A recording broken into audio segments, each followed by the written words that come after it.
සැබෑ ප්‍රේමය යනු පාළු හදවත් නන්දන උද්‍යාන බවට පත් කරමින් කඳුළු පරදා සිනහව මල් පලන්වන ජීවිතයේ මහා ආශ්චර්යයකි. සාහිත්‍යයේ කවියෝ සඳහන් කරේ මෙන්න මෙහෙමයි ප්‍රේමය ගැන. බලන්න මේ ගීතයේ සඳහන් වෙන දේත් මේ කවියට කොතරම් දුරට ගැලපෙනවද කියලා. නිහඬ අරන දලු මල් පුපුදයි ආදරයේ සුන්දර සක්මන් හඬන ඇසට හසරැල් පළඳයි ආදරයේ නින්නැති අභිමන්. ඔබ අහලා තියෙනවා ගොඩක් ආදරය කරන ඉතාමත් ජනප්‍රිය ගීතයක් මේ ගීතය. මම අද අරගෙන ආවේ රස වින්දනයේට මෙන්න මේ ගීතය. මේ ගීතය ගැන කතා කරොත් මේ ගීතය ගීපද රචනා කරලා තියෙන්නේ ප්‍රවීණ ගීපද රචක බන්දුල නානායක්කාර රසම් මහත්මයා විසින්. ඒ වගේම මේ ගීතයේ සංගීත නිර්මාණය ආචාර්ය රෝහණ විරසිංහන්ගේ. මේ ගීතේ ගායනා කරන්නේ ප්‍රවීණ ගායන ශිල්පී රොහාන් ශාන්ත බුලේගොඩ මහත්මයා විසින්. අපි එහෙනම් යමු ගීතය රස විඳින්නට. නිහඬ අරන දලු මල් පුබුදයි ආදරේ සුන්දර සක්මන්. මේ නිහඬ අරන කියලා කියන්නේ නිශ්ශබ්දව තියෙන හරිම නිස්කලංක වනාන්තරයක්. ඉතින් මේ නිහඬ අරන උපමා කරලා තියෙන්නේ පාළු හදවතකට. පාළුවෙන් ඉන්න හදවතකට නේද සැබෑ ආදරයක් ආවහම සැබෑ ආදරයක ආගමනයක් සිද්ධ වුණාම ඒ පාළු හදවතට ආලෝකයක් ලැබෙනවා. ඉතින් මේ කියන තරුණයාටත් අන්න එහෙම තමයි. සැබෑ ආදරයක් හම්බ වෙලා ඉතින් ඒ ආදරය නිසා තමන්ගේ ජීවිතයේ තිබුණු සියලුම පාළු සාංකා සියල්ලම නැති වෙලා ගිහිල්ලා. හඬන ඇසට හසරැල් පළඳයි ආදරයේ නින්නැති අභිමන්. මොනියම් දුකකින් හෝ අපි ඉන්නවනම් අපි අඬනවා නම් නේද? ඒක අපේ හිතින් ඇඬුවත් අපේ ඇස් දෙකෙන් එළියෙන් පේනවා. මිනිස්සෙක් දුකින් ඉන්නවනම්. ඒක තමයි ස්වභාවය. ඉතින් මේ දුක්ඛිත ජීවිතයකට සැබෑ ආදරයක් හම්බුනහම සැබෑ ආලෝකයක් එනවා වගේම මුහුණේ තියෙන සිනහරැල්ලක් ජීවිත කාලයටම ඇඳිලා තියෙනවා. ඉතින් මේ ප්‍රේමයට මිනිස්සිත කොතරම් දුරට මේ ප්‍රේමයට මිනිස්සිත කොතරම් දුරට නම් වෙනස් කරන්න පුළුවන්ද? කොතරම් සනසන්න පුළුවන්ද? මේ ප්‍රේමයේ තියෙන අසීමිත බව තමයි මේ කියන්නේ මේ ගීතයෙන්. ප්‍රේමයට ජීවිතයට ආලෝකයක් දෙන්න පුළුවන්. සයුරෙහි දිය කඳ මත අහසින් එන වැහි බිඳුවට පෙරුම් පුරන්නම්. දැල් වෙන ඉර හඳ යට හිඳ පහනෙන් එන එලිතිතකට ඇලුම් කරන්නම්.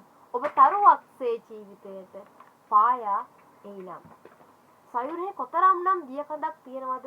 මේ දියකඳ තිබ්බට නේද? සයුර බලාගෙන ඉන්නේ අර අහසින් වැටෙන පිරිසිදු එක ජල බිඳුවක් වෙනුවෙන් බලාගෙන ඉන්නවා. ඒක වටිනවා. ඉතින් දැල් වෙන ඉර හඳ යට හිඳ පහනෙන් එන එලිතිතකට ඇලුම් කරන්නම්. අපිට ආලෝකය දෙන්න ඉරත් ඉන්නවා හඳත් ඉන්නවා. එයා මුළු ලෝකෙටම ආලෝකය දෙනවා. හැබැයි අපි බලාපොරොත්තු වෙන්නේ මොකක්ද? අර ලෝකෙටම දෙන ආලෝකය නෙමෙයි. පහනක් පත්තු කරගෙන හරි ඒකෙන් එන පුංචි එළිය තමයි අපි බලාපොරොත්තු වෙන්නේ. ඒ කියන්නේ වෙන කිසි දෙයක් නෙමෙයි. අර Tamanටම කියලා හිතේ ඇඳුන දෙයක් තියෙනවනේ. අන්න ඒ දෙයට තමයි අපි ගොඩක් ආදරය කරන්නේ. ඉතින් තමන්ගේ ජීවිතයට තරුවක් වෙලා එළියක් වෙලා පායලා එනවා නම් අන්න ඒ ආදරය වෙනුවෙන් තමන්ටම හිමි ආදරය වෙනුවෙන් කැප වෙන්න මොහු සූදානම්. නිල් කඳු හිස ජයගත් දින දෙව්ලොව දුර ඈතක බව වටහා ගන්නම්. නිල් දිය ඇහැරෙන කොඳ මල රතු ඇස් ඇති හිරු මඩලෙන් සඟවා ගන්නම්. ඔබ කවියක්සේ ජීවිතයම පහදා දෙනම්. නිල් කඳු හිස කියන්නේ සත්‍ය ආදරේ ජීවිතේට හම්බුනහම ඔය සුරලෝකෙත් දෙව්ලෝකෙත් ඈතක නෙමෙයි කියලා හිතෙනවා. ඇයි ඒ දෙව්ලෝකේ තියෙන්නෙත් නේ අපි අතරමයි. සැබෑ ආදරයක් හම්බුනාම ඒ අපේ ජීවිතය තුළ ඒ ආදර ලෝකයේ තුළ අපට දිව්‍ය ලෝකයක් සුරපුරයක් දකින්නට පුළුවන්. නිර්දිය ඇහැරෙන කොඳ මල රතු ඇස් ඇති හිරු මඩලෙන් සඟවා ගන්නම්. මේ කොඳ මල කියලා කියන්නේ කුමුදු මලට සුදු පාට පුංචි මලක් කුමුදු මල කියලා කියන්නේ. මේක පිපෙන්නේ සඳේ ආලෝකයෙන් කියලා කියනවා රාත්‍රියට. ඉතින් මේක ගොඩක්ම සාහිත්‍යකරුවෝ හංගවන්නේ මේ සියුම් බව හංගවන්නේ. ඉතින් මෙහෙම පිපෙන රාත්‍රියේදී පිපෙන මේ කොඳ මල මේ සිව්මැලිව ඉන්න තමන්ගේ පෙම්වතිය කියන්නත් පුළුවන්.